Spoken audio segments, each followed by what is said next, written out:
My name is Dawn Kramlich, and I'm the guest artist here at the Barbara Crawford Gallery.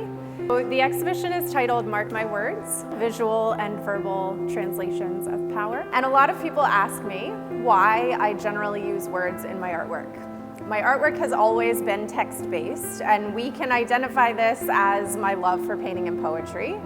But we can also identify this as a lot more conceptual. So I utilize phrases that I think will challenge the viewer to think about their relationship to them, which hopefully then either reveals or evolves their experience to that power structure.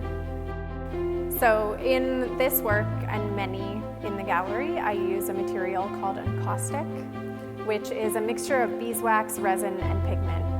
You have to paint with it in its molten state. As soon as you touch the brush to the surface, it's almost immediately solidifying. Every time that you paint a layer, you then have to fuse it with a heat gun. If you don't, it will chip off.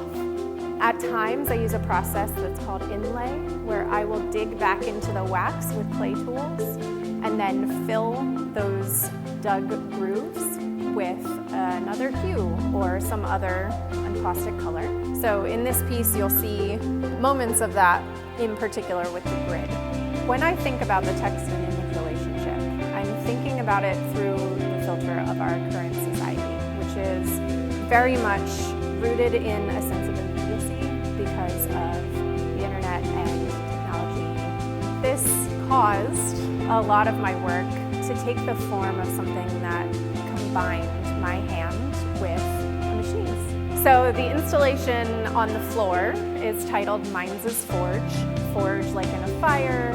The pieces were actually laser cut, so they are charred. So every time I handle them, I get a little bit of charred bits on my fingers. The way that you read the phrase will largely have an impact on the way that you then interpret the work. I sincerely hope that anyone coming through the exhibition will take away an appreciation of the complex relationship between painting and poetry, but also the complexity of our relationship to language today. After you've seen the work, I hope that you will leave me either a thought or a poem. Thank you.